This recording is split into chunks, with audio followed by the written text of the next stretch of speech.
తమ సమస్యల పరిష్కారం కోసం అంగన్వాడీలు రోడ్డెక్కారు. కేంద్ర రాష్ట్ర ప్రభుత్వాలు తమ న్యాయమైన డిమాండ్లు నెరవేర్చాలంటూ సిఐటియు ఆధ్వర్యంలో పట్టణంలోని ఎమ్మెల్యే క్యాంప్ ఆఫీస్ వద్ద ఆందోళనకు దిగారు. జీవో నెంబర్ 10ని వెనక్కు తీసుకోవాలంటూ నినాదాలు చేశారు.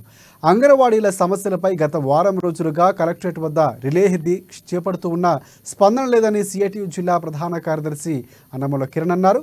గత బీఆర్ఎస్ ప్రభుత్వం ఇచ్చిన హామీల ప్రకారం టీచర్లకు 2 లక్షల రూపాయలు, హెల్పర్లకు 1 లక్ష రూపాయలు రిటైర్మెంట్ బెనిఫిట్స్ చెల్లించాలని డిమాండ్ చేశారు. అంగన్వాడీలకు కనీస వేతనాలు 26,000 రూపాయలు చెల్లించాలని అన్నారు. ఇటు అసెంబ్లీలో అటు పార్లమెంటులో అంగన్వాడీల సమస్యలపై చర్చించాలని కోరారు.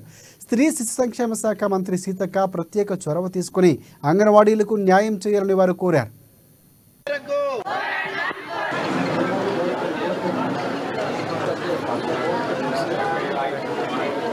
గత 10 రోజులుగా తెలంగాణ రాష్ట్ర వ్యాప్తంగా అంగన్వాడీలందరూ అన్ని జిల్లా కేంద్రాలలో, మండల కేంద్రాలలో రిటైర్మెంట్ బెనిఫిట్స్ కల్పించండి, కనీస వేతనాలు ఇవ్వండి, ఏదైతే అంగన్వాడీ ఉద్యోగుల శ్రమను అగౌరవపరుస్తూ రాష్ట్ర ప్రభుత్వం తీసుకొచ్చిన జీవో నంబర్ 10 ఉన్నదో ఆ జీవో నంబర్ 10ని రద్దు చేయండి అని చెప్పేసి గత 10 రోజులుగా అంగన్వాడీ అక్కలందరూ సమ్మెబాట పడితే తెలంగాణ రాష్ట్ర ప్రభుత్వం, కేంద్ర ప్రభుత్వం పట్టి పట్టినట్లు వ్యవహరించడాన్ని మేము తీవ్రంగా ఖండిస్తూ ఉన్నాం.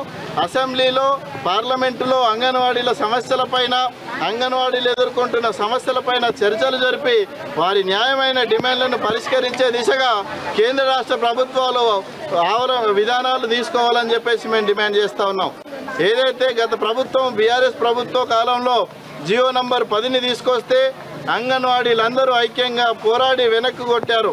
ఆ ప్రభుత్వం అంగన్వాడీ పోరాటానికి దిగివచ్చి ఖచ్చితంగా మేము